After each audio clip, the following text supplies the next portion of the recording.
A-t-elle dit quelque chose?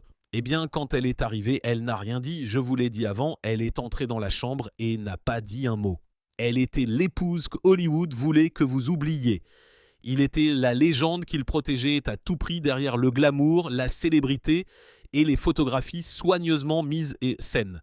Quelque chose de violent et de déchirant se produisait et personne n'osait parler. Alors, que s'est-il vraiment passé dans le mariage de Humphrey Bogart et de Mayo Method? Et pourquoi Hollywood a-t-il travaillé si dur pour enterrer la vérité? Restez à l'écoute car ce qui s'est réellement passé entre eux est bien plus sombre que quiconque ne l'ait jamais imaginé. Avant même de rencontrer Humphrey Bogart, Mayo Method était déjà un nom qui valait la peine d'être retenu. Elle n'était pas seulement une actrice perte de vitesse qui s'accrochait à un mari célèbre. Elle avait gagné sa place sous les projecteurs. Née à Portland, dans l'Oregon, Mayo a fait ses débuts sur scène à l'âge de 5 ans. Dès son adolescence, elle captivait déjà le public à Broadway avec une voix imposante et une attitude directe et pragmatique qui la distinguait. Les critiques l'ont saluée pour ses performances audacieuses et sa profondeur émotionnelle. Elle était confiante, ambitieuse et intrépide. Une combinaison rare pour une actrice au début des années 1930. À une époque où les femmes étaient souvent choisies pour sourire et s'effacer, Mayo faisait la une des journaux son propre nom. Elle avait du cran. Elle avait de la présence et, derrière cette façade dure, se cachait une femme profondément passionnée, déterminée à faire ses preuves dans un monde qui exigeait souvent le silence des femmes comme elle. On lui a donné le surnom de Rosebud de Portland. Charmante pour le public, mais difficile à dompter. Lorsque Mayo a finalement fait son chemin à Hollywood, elle ne cherchait pas à être sauvée. Elle est signée avec Warner Brothers et est apparue dans une série de seconds rôles. Bien que les rôles n'aient pas toujours été glamour, Mayo a apporté une intensité à l'écran qui l'a fait remarquer même dans les plus petites spots en scène. Elle n'était pas votre ingenue typique et les producteurs le savaient. Puis vint 1936. Elle a été choisie pour un film intitulé Market Woman.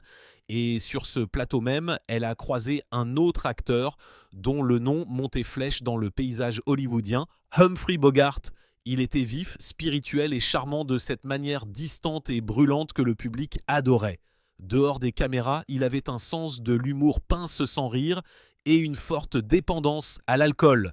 L'alchimie entre eux était immédiate, indéniable et dangereuse. Ils sont tombés amoureux l'un de l'autre rapidement. Ce n'était pas la cour romantique et douce que les magazines aimaient imprimer. C'était désordonné, intense et sauvage.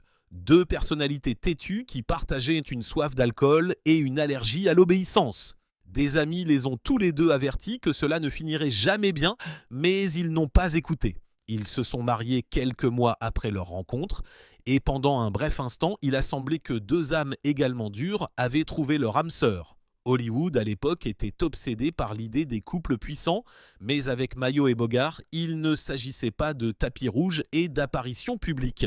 Il s'agissait de passion, de feu et de contrôle. Et tandis que les caméras crépitaient et que le courrier des fans affluait à huis clos, quelque chose de plus sombre se préparait. Mais ce qui a commencé comme un tourbillon passionné a rapidement dégénéré quelque chose de bien plus sombre.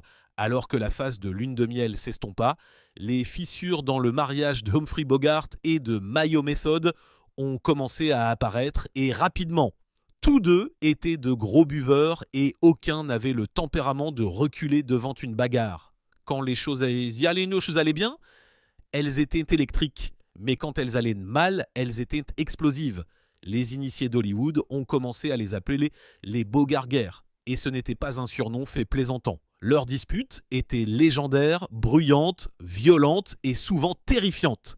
La jalousie de Mayo était brûlante. Elle voyait la façon dont les femmes regardaient de son mari, surtout lorsque sa carrière a commencé à grimper. Il n'était plus l'acteur de soutien difficulté qu'elle avait rencontré pour la première fois. Maintenant, il montait poteau flèche et Mayo, autrefois le plus grand nom, glissait de plus à l'arrière-plan. Elle l'accusait constamment de tricher. Et parfois, elle avait raison. Mais c'était plus que cela.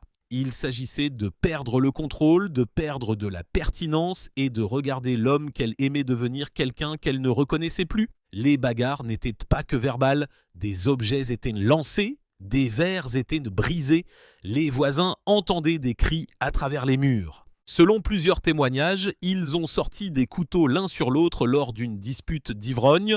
Une autre fois, Mayo aurait poignardé Bogart à l'épaule avec une épingle à cheveux. Des amis ont été témoins d'yeux au beurre noir, de bras contusionnés et de dîners silencieux qui refroidissaient l'atmosphère. Bogart, pour sa part, n'était pas un saint dans ces moments-là. Il était froid, méprisant et émotionnellement indisponible. Acculé, il se réfugiait dans le silence ou le whisky. Il disparaissait dans les bars, rentrait tard à la maison et agissait comme si rien ne s'était passé. Sa façon de gagner une dispute était simplement de refuser de la reconnaître. Cela n'a fait qu'empirer les choses. Pourtant, d'une manière ou d'une autre, ils ont continué.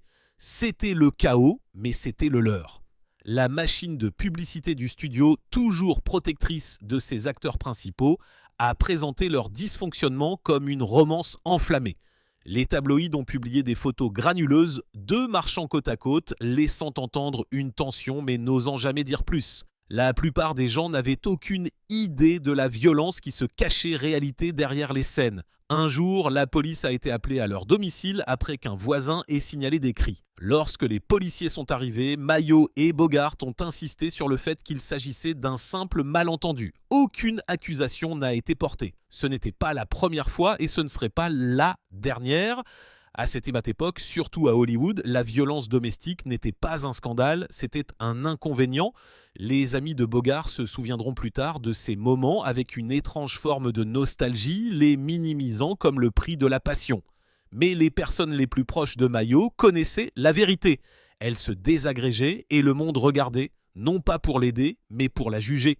Mais même cela n'a pas suffi à faire intervenir Hollywood. Dans toute autre profession, ce qui s'est passé entre Mayo Method et Humphrey Bogart aurait fait la une des journaux pour de mauvaises raisons. Mais dans les années 1930, l'image d'Hollywood était primordiale et Bogart devenait trop précieux pour échouer. Warner Brothers, le studio qui avait Bogart sous contrat, considérait le chaos croissant dans son mariage non pas comme une préoccupation morale, mais comme un problème de relations publiques. Et ils ont donc fait ce que Hollywood faisait de mieux. Ils l'ont dissimulé, des réparateurs de studios ont été affectés à surveiller le couple et à intervenir avant que quoi que ce soit ne parvienne aux journaux. Ils ont payé des chroniqueurs de potins, ils ont menacé des photographes. Ils ont soigneusement alimenté la presse avec des histoires qui dépeignaient Bogart comme un acteur travailleur et Mayo comme l'épouse imprévisible qui faisait obstacle à sa grandeur. Il ne s'agissait pas de vérité, il s'agissait de contrôle. Au sein du système de studio, le pouvoir s'exerçait de haut bas. Bogart devenait une valeur sûre au box-office, ce qui signifiait que la machine le protégerait à tout prix.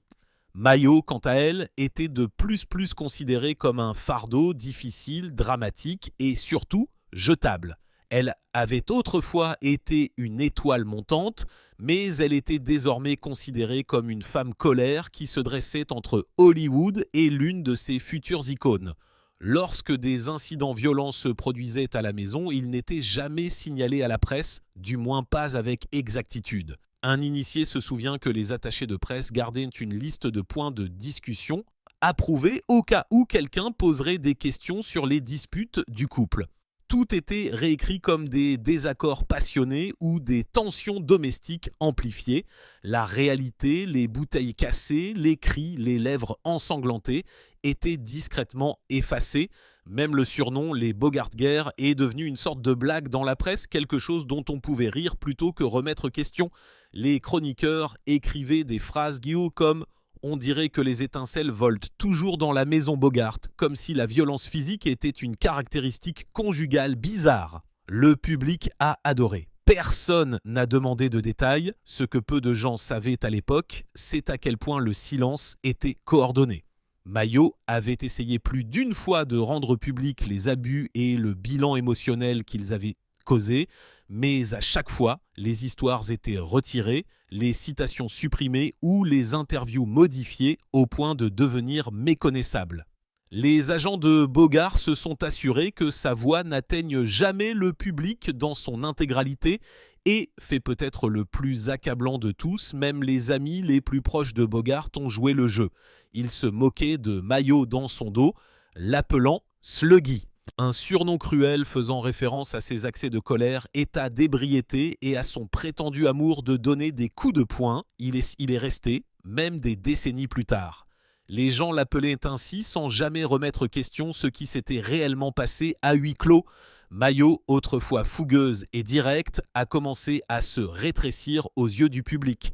Ses offres de carrière se sont taries, ses amis ont cessé d'appeler. Alors même que l'étoile de Bogart montait flèche, la sienne a disparu sans laisser de traces. Et tandis que Hollywood enterrait la vérité, Bogart se laissait déjà entraîner dans les bras d'une autre femme.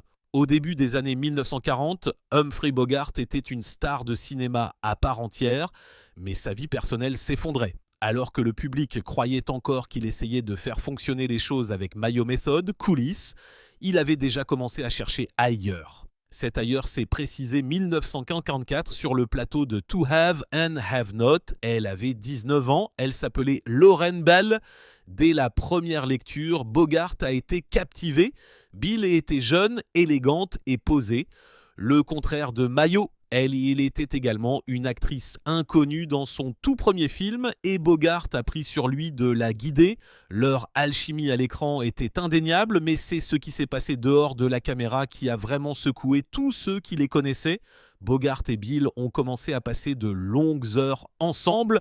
Les répétitions se sont transformées dîners privés. Les notes sont devenues des lettres d'amour. Et pourtant, Bogart était toujours marié. Mayo le savait, bien sûr qu'elle le savait. Elle avait toujours été vive, toujours consciente de l'énergie dans une pièce, et quelque chose avait changé. Elle se serait présentée sur le plateau plus d'une fois, regardant silencieusement depuis la touche, une cigarette à la main et un verre dans l'autre. Elle était colère, blessée et humiliée. À un moment donné, elle a confronté Bogart dans sa loge et a crié assez fort pour que les membres de l'équipe l'entendent à travers les murs. Personne n'est intervenu, personne ne l'a jamais fait. Ce qui a aggravé la situation, c'est la réaction des studios ou son absence. Les dirigeants de Warner Brothers ont fait encourager le couple Bogart-Bill. De leur point de vue, c'était le rêve d'un publiciste. Bogart, l'acteur principal coriace, et Ball, la nouvelle starlette sensuelle. C'était de l'or au box-office. Mayo, avec sa réputation sauvage et son comportement de plus erratique, était un problème qu'ils étaient impatients d'éliminer progressivement. Elle ne correspondait plus à l'histoire qu'ils voulaient vendre. Bogart a commencé à passer plus de nuits loin de chez lui. Mayo était souvent laissée seule, mijotant dans la rage et le chagrin. Des amis ont dit qu'elle avait commencé à boire plus que jamais. L'un d'eux a même affirmé qu'elle avait cessé de répondre à son téléphone parce qu'elle ne pouvait pas supporter d'entendre une autre personne demander « Avez-vous vu les journaux ?» La liaison s'est poursuivie au vu et au su de tous. La Cole, bien que n'ayant toujours pas tout à fait fini son adolescence, était déjà en train d'être façonnée le parfait pendant à l'image de Bogart. Le studio les a mis couverture de magazines, les fans se sont évanouis, personne n'a demandé ce qui était arrivé à la femme, qu'il avait encore légalement à la maison. Lorsque Mayo a confronté Bogart directement et a exigé qu'il choisisse, il n'a même pas fait semblant d'hésiter. Il a quitté leur domicile commun, a demandé le divorce et n'a jamais regardé arrière. Il n'y a eu ni excuse publique, ni déclaration, ni regret. Il est simplement passé à autre chose. Et juste comme ça, la femme qui se tenait autrefois à ses côtés dans la gloire, dans l'amour, dans la guerre, est devenue une note de bas de page dans son histoire. Et la façon dont il a mis fin au mariage était plus froide que quiconque ne l'avait imaginé. Lorsque Humphrey Bogart a finalement demandé le divorce, il n'a pas invoqué de désaccords mutuels ou des différends irréconciliables. Au lieu de cela, il a rejeté la responsabilité directement sur les épaules de Mayo Method. Il l'a accusé de trop boire, d'être émotionnellement instable et de nuire à son image publique. Il n'y avait aucune mention de son propre comportement, aucune reconnaissance des innombrables nuits où il s'était évanoui dans les bars, ni des silences cruels qu'il avait utilisés comme arme lors de leurs pires disputes. Pour le monde, Bogart se débarrassait d'un problème, pas d'une personne. Le divorce a été prononcé 1945. À peine 11 jours plus tard, Bogart a épousé Lauren Bell lors d'une cérémonie discrète dans l'Ohio. Mayo n'a pas été invitée. Elle n'a reçu ni lettre, ni appel, ni clôture. Elle n'a appris le mariage que lorsqu'elle l'a lu dans le journal. Et quand elle l'a fait, quelque chose elle a semblé se briser pour de bon. Le règlement que Mayo a reçu était modeste. Selon les normes d'Hollywood, c'était une gifle au visage. Bogart avait de l'argent et beaucoup. Mais il n'y avait aucun intérêt à la faire se sentir sécurité. Des amis ont dit plus tard qu'elle se sentait mise au rebut, non seulement tant qu'épouse, mais tant qu'être humain. Son téléphone sonnait moins. Les producteurs qui lui avaient autrefois promis une seconde chance ont cessé de répondre à ses appels. Les studios avaient choisi leur récit et elle ne faisait plus partie.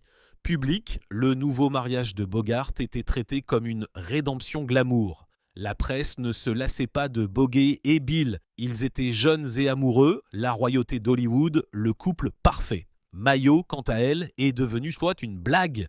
Elle a été dépeinte comme l'ex-femme amère qui avait gâché sa propre vie. La plupart des gens n'avaient aucune idée de ce qu'elle avait vécu et rares étaient ceux qui se souciaient de le demander. Alors que la renommée de Bill grandissait, la santé et la réputation de Mayo s'effondraient. Les années de stress, d'abus d'alcool et de traumatismes émotionnels la rattrapaient. Des amis ont regardé impuissants sa descente dans une dépression plus profonde.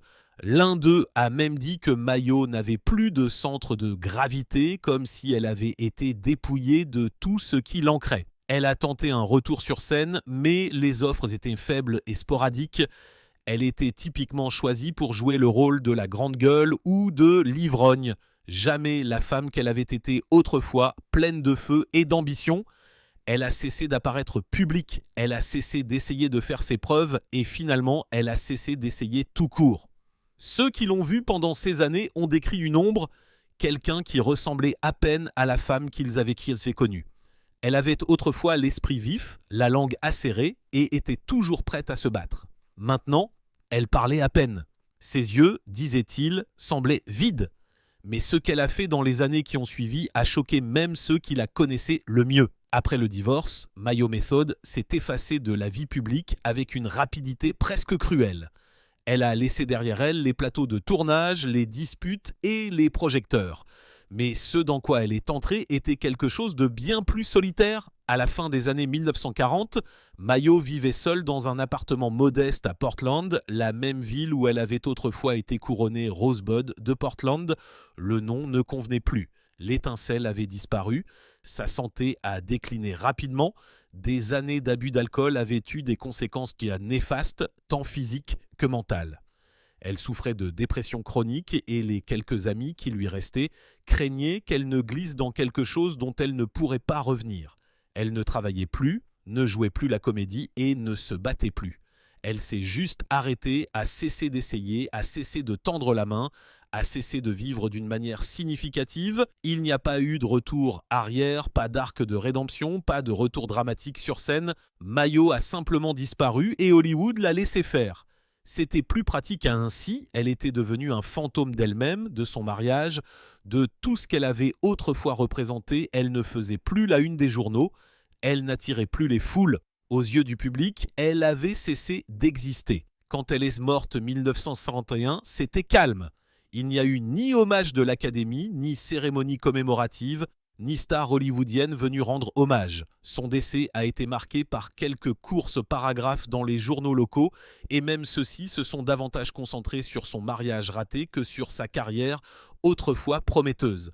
Elle avait 47 ans. Ensuite, qui derrière 47 ans, la cause officielle du décès était la cirrhose du foie, mais beaucoup pensent qu'elle est morte de quelque chose de plus lent, le chagrin d'amour. Dans ces derniers mois, des voisins ont rapporté l'avoir entendue se parler tard dans la nuit.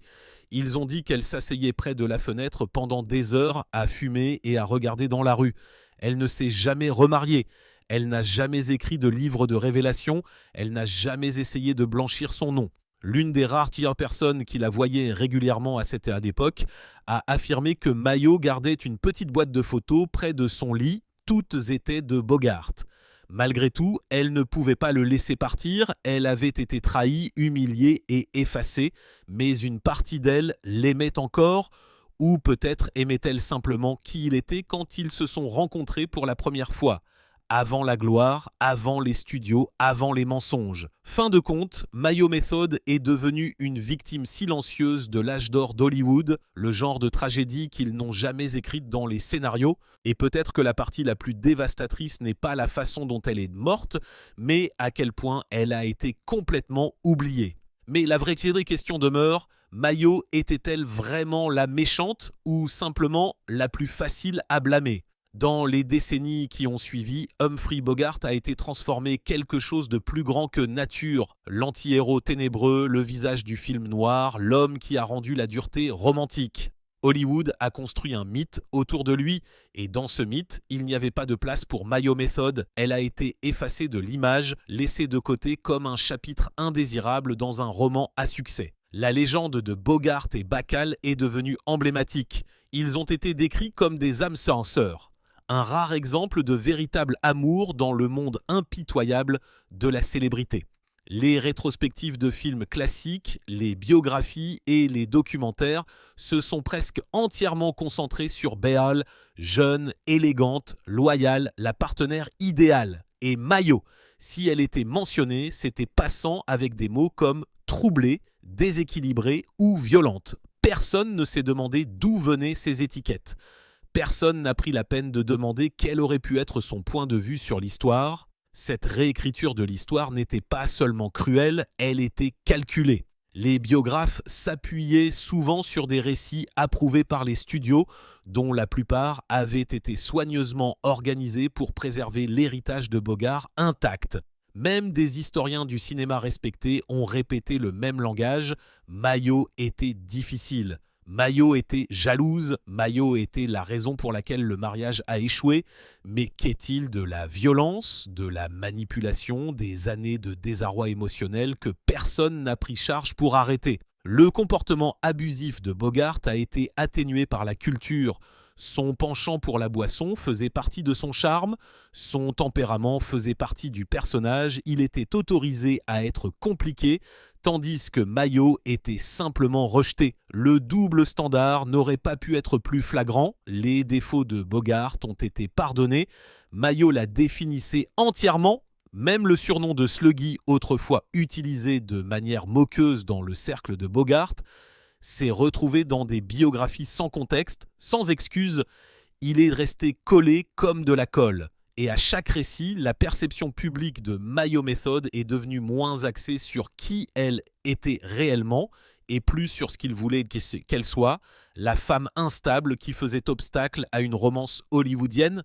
Mais ces dernières années, quelque chose a changé. Une poignée d'écrivains, de critiques et d'universitaires du cinéma ont commencé à poser des questions plus difficiles. Ils ont regardé au-delà des récits polis et ont commencé à creuser plus profondément dans les archives des studios, les anciennes interviews et les rapports de police oubliés. Ce qu'ils ont trouvé était troublant. Un schéma clair de suppression, de partialité et de silence. Et caché parmi les derniers effets personnels de Mayo se trouvait une lettre manuscrite, non signée, non parfumée. Elle était adressée à Bogart. Dans celle-ci, elle a tout déversé, le chagrin, la colère, le regret et toujours l'amour. Elle ne l'a jamais postée, peut-être avait-elle peur qu'il ne la lise pas, ou peut-être savait-elle au fond d'elle qu'il ne la méritait jamais. Quoi qu'il soit, la lettre disait ce qu'aucun titre n'a jamais dit, que derrière les ecchymoses et l'amertume se cachait une femme qui ressentait encore tout, même après qu'Hollywood ait cessé de ressentir quoi que ce soit pour elle. Hollywood nous a donné une icône Humphrey Bogart. Mais pour ce faire, ils ont enterré la douleur d'une femme si profondément que la plupart des gens n'ont même jamais su qu'elle existait. Mayo Method n'était pas parfaite, mais elle n'était pas jetable non plus. Elle avait une voix, ils se sont juste assurés que nous ne l'entendions jamais. Et c'est peut-être la partie la plus déchirante de toutes.